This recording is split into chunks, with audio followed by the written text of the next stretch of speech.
Baik, bismillah. Assalamualaikum warahmatullahi wabarakatuh. Waalaikumsalam warahmatullahi wabarakatuh. Waalaikumsalam warahmatullahi wabarakatuh.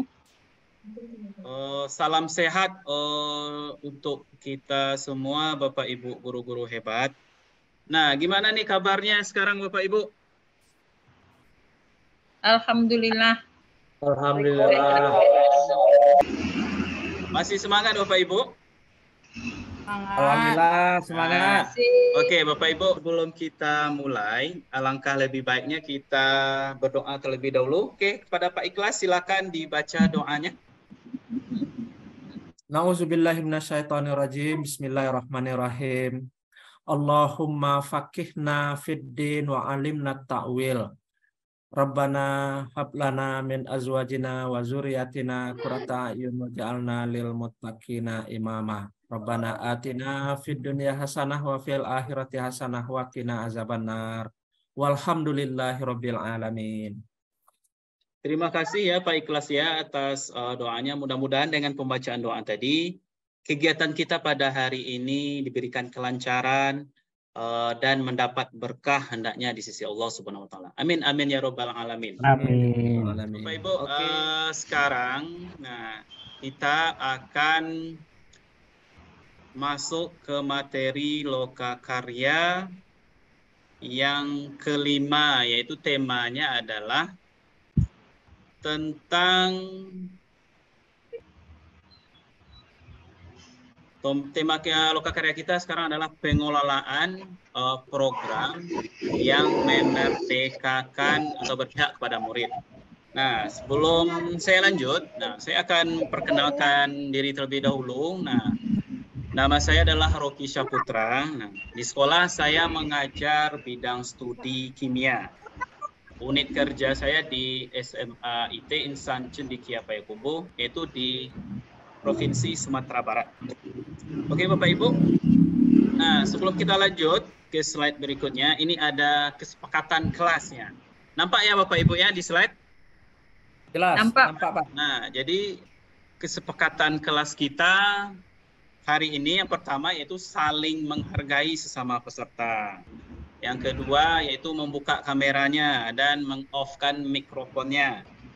Yang ketiga boleh berbicara. Nah, setelah saya persilahkan nanti atau ada suatu pertanyaan yang diharuskan berbicara.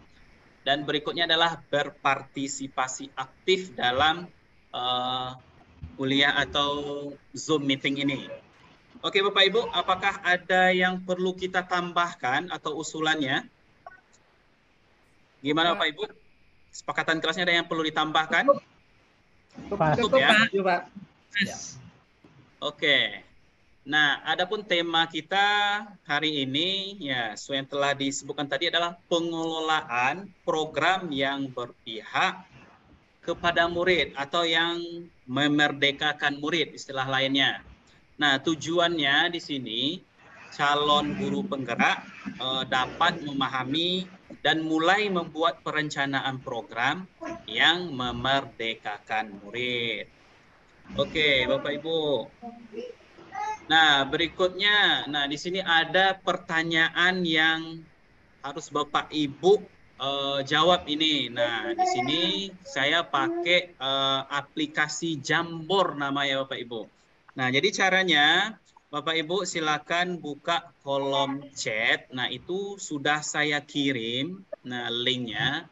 Nah, Bapak Ibu boleh isi dulu terlebih dahulu. Nah, selama lebih kurang 2 menit. Nah, nanti kita akan bahas. Oke, silakan Bapak Ibu. Link Jamboardnya sudah saya kirim di linknya belum ada Pak. Boleh dikirim belum lagi, ada. Pak? Sebentar Pak, saya kirim lagi. Nah, itu dia. Oke, kita tunggu dari Bu Bunga. Oke, Bu Bunga sudah ya. Nah, karena Pak Ikhlas terkendala sinyal, kita lanjut aja dulu. Nah, di sini Pak Indra, saya mau ke Pak Indra terlebih dahulu ya.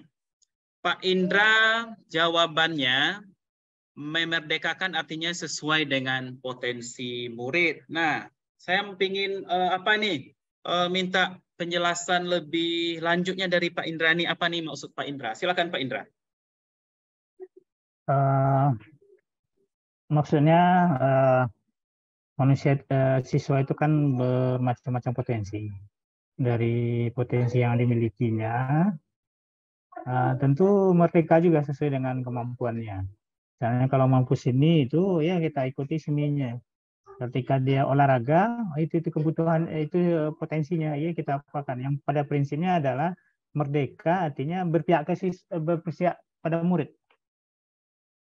Oke, Jadi memang jadi yang saya tangkap ya dari jawaban Pak Indra menjelaskan tadi bahwa guru penggerak mampu membuat program yang memerdekakan murid itu alasannya yaitu karena sesuai dengan potensi murid gitu ya Pak ya. Karena murid itu memiliki sifatnya masing-masing, keunikannya masing-masing. Jadi guru penggerak harus bisa memberikan pembelajaran yang sesuai dengan potensi muridnya masing-masing. Baik, terima kasih Pak Indra.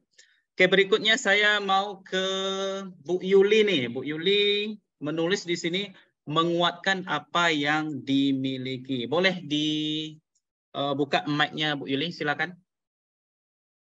Terima kasih Pak Rocky. Di sini menguatkan apa yang dimiliki ini artinya maksud saya karena kita tahu bakat dan minat anak itu berbeda-beda. Tentu dengan adanya program yang memerdekakan murid tersebut dapat anak tuh lebih berpotensi, dapat mengeluarkan potensinya yang ada sesuai dengan kemampuannya. Seperti kata Pak Indra tadi, memang potensi anak berbeda-beda dan kitalah yang mengarahkan atau menjadi yang mendukung kegiatan anak atau potensi anak tersebut. Nah, itu mungkin Pak Rocky, terima kasih. Oke, baik Bu Yuli. Yang saya tangkap dari jawaban Bu Yuli tadi, nah karena di sini program yang memerdekakan murid atau peserta didik, jadi kita harus bisa atau berpandai-pandai untuk mengeluarkan minat dan bakat atau yang terselip yang tidak diketahui dari dalam murid. Jadi pandai-pandai dari guru gitu ya Bu ya. Oke, baik, terima kasih Bu Yuli. Berikutnya saya minta tanggapan dari Bu Bunga. Bu Bunga di sini menulis karena guru penggerak adalah pemimpin pembelajaran. Oke, silakan dibuka mic-nya Bu Bunga.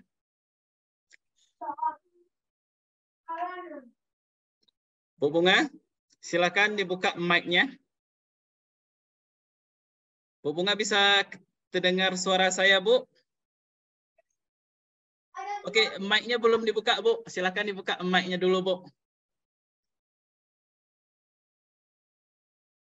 Halo, Pak.